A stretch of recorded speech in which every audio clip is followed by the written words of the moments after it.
Ready? Yes. Hello, everyone. My name is Pastor Abby, and welcome to Sabbath on the Land. This is a series that explores the relationship between faith, earth, and Sabbath. And today I am in the beautiful Phillips-Lovdal Land Trust, one of the 6 land trusts in Southbury, on this very spring, warm afternoon. And I am joined by special guest Thule, who you might see running through the video, but also, more importantly, Pastor Shawn is here with me today. So welcome. It's really good to have you. Thank you for inviting me out. I rarely get to get out of my office these days, so it's nice to, it's beautiful to be out here. I feel different sitting in this park. So this is one of the places, one of the things I wanted to do when I got here was explore the outdoors. So you made me do it. Good. So. I'm so glad. I'm so glad. Will you introduce yourself by telling us where your ministry context is, and also one of your favorite places to be outside? Okay. Well, I'm from Queens, New York, so outdoors is more hustle and bustle, in my context. And I had, I know, and I always did like the woods, but it's hard to find those spaces in the city. But you could find them at places like the cloisters. There are, the zoo had nice actually outdoor exhibits. But I was the associate pastor at Second Congregational Church in Greenwich, and that's not much. That's pretty close to the city, but there was more outdoors. I feel like there's a progression in my life moving more, into the outdoors. But when I was in Greenwich, I would always love to get away and go for hikes in the woods. There was this really great place called River Gorge, and it was like 30 minutes from Greenwich, but there was a river gorge there, and it had a quarry, and it had different hiking trails, and you could just get away. And that's when you go into the woods, it's like you're leaving the world for a little bit. Yeah. Which is kind of ironic, is that we live in nature, but we've kind of structured it differently than what God has done. Right. God did with it. Right. So, yeah. We're really coming back to the heart of something, coming into nature. Yeah. So in this series, we're looking at that relationship between nature and our faith and how we understand Sabbath.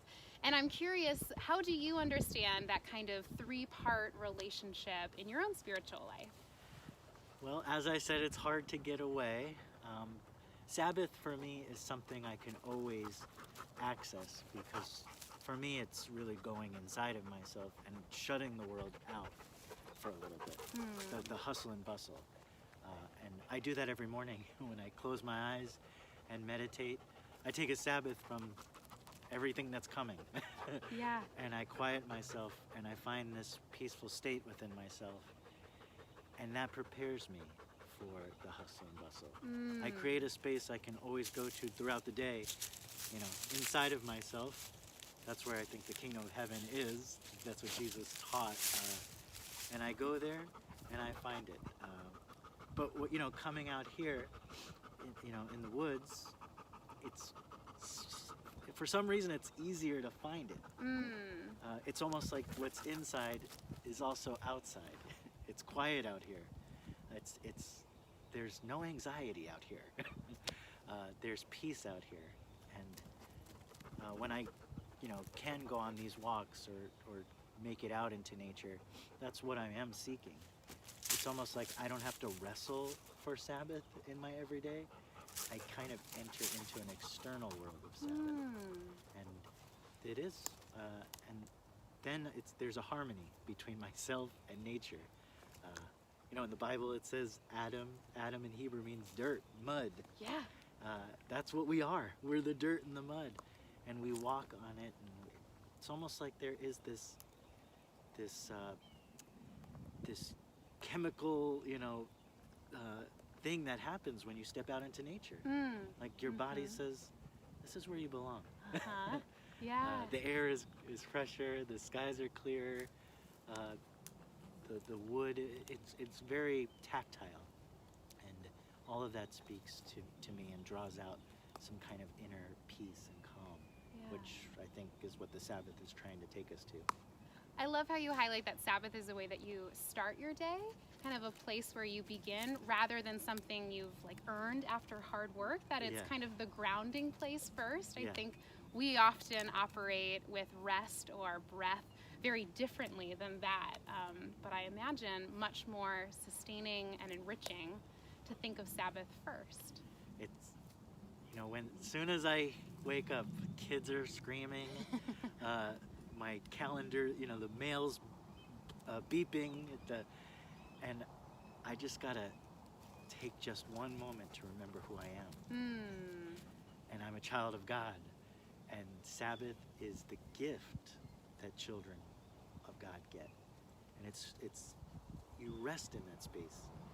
Then you go out, and when life catches me, I don't just wait for Sabbath. It's always here. I just have to remind myself that it's there. Yeah. But there's something very interesting about why that's so hard. Like why it's almost a skill, a practice to find it. That God had to remind his people, take a day off. Yes. Because we won't. It's very Puritan for us to feel guilty for having Shabbat, having Sabbath. Yeah, absolutely. We've really worked away from the idea of Sabbath being an offering, and an opportunity, and instead kind of have to make it a practice, have to like kind of force it to happen. It's work. Yeah, it's rest. work to have Sabbath. And you mentioned Adam before in Genesis, and how it says that God has made Adam from dirt. That's what Adam is. And so I wonder if there's a story either in your personal life, your background, or of your faith tradition that you really look to and resonates with you when you think about this relationship between faith and earth and Sabbath. I just got chills when you asked the question, because I know exactly where I've experienced God directly. And it wasn't on land. I was in the Coast Guard, and I was on a ship in the Caribbean. I lived on the ship for like 2 months, every deployment. And we used to have to do 4-hour watches. And that was, in the middle of the Caribbean Ocean. You'd be out, from 12 to 4 in the morning. Wow. And you'd just do lookout. Sometimes the sea was just pure glass. And you're on this big ship, there's nothing. I mean, we're by ourselves. You could see every star in the sky with your bare eye. Shooting stars were like all over the place. Wow. You could see satellites, you could see planets.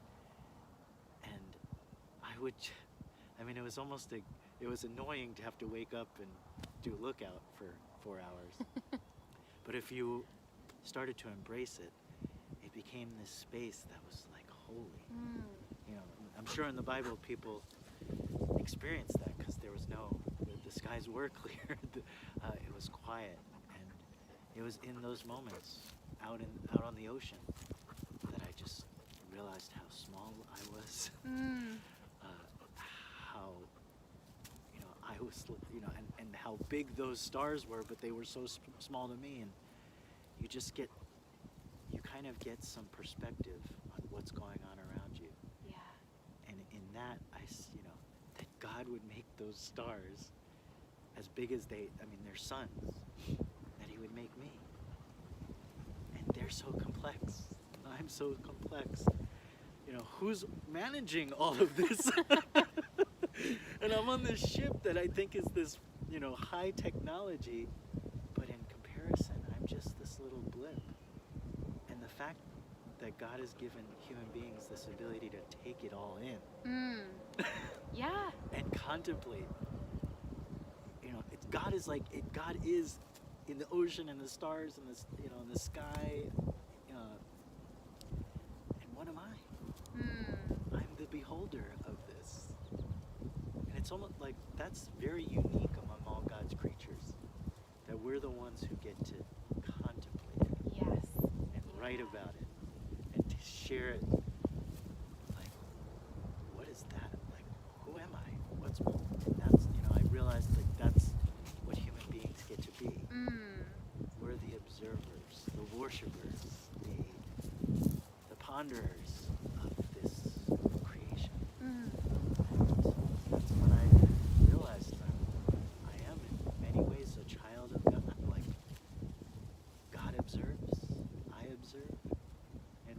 together in the Sabbath time, and we just take it all in. That's it. Yeah. That's what I am. Yeah. It really puts humanity in this unique position, not just of kind of responsibility with the world, but also invitation to be the observers, you know, to have that special seat at feeling and Yes, that's what church seeing is, it. right? When Yeah. we worship, isn't it just, we call it observing, Mm. an observance. We're just sitting together, like that's the magic of it. If you can really behold it, that's when it's like, wow, what am I doing with these 80 years of my life? You know? Yeah. Yeah, and I think what you're kind of inviting in this conversation is respect for that. To take some time and bring awareness to the beauty around us, and maybe how we sustain that. Yeah. Yeah. Yeah, absolutely. Yeah, and I'm curious to hear from you. Why do you think that as we have this conversation and are enjoying it, why do you think this conversation matters to our faith communities, kind of beyond just the two of us sitting on this park bench, this idea of talking about nature and Sabbath along with talking about our faith? Why is this important practices for us to do? Yeah. You know, like the fact that this is like a preserve, right? Like a preserved spot in our town. Like we have to kind of stop the world from consuming it. Yeah, yeah. You know, because then we build more houses and, you know, use the land for productive purposes. But I think it takes the observer. It's almost like something clergy, that's what we do. We observe and we worship and meditate. You know, for me to come out to a place like this, I wouldn't naturally come. I'd have to be invited into it. And once you get here, once you sit at a bench like this and breathe in the air, you go, I wish there was more of this. I wish that this was downtown in some way, you know, where it was on the path. I think for me, it's important to, you know, it's not intuitive that I acknowledge that there's sacred, that the land is sacred. You know, as a city person, you know, I'm a capitalist, I'm a Puritan, you know, let's get to work. But I think coming out here, and even the places I've been, it's important to have certain places like this where you remember where you came from. Remember what you are. Remember you're the dirt, and you're gonna go back to the dirt. And that my kids have that, and that kids around, you know, that kids. We just saw some family, you know, some kids would drive through. That there's something sacred about the land that is just natural. That God has given us everything we need. Yeah, we improve on it a little bit, but certain areas should be kept as they are. Yeah, well said. Yeah. Thank you so much for joining me out here today, and thank you for tuning in for our conversation with Sabbath on the Land. I hope that you get outside and enjoy the beauty of your own backyard today, and may God's love and grace fill you like fresh air outdoors. Amen. Thank you.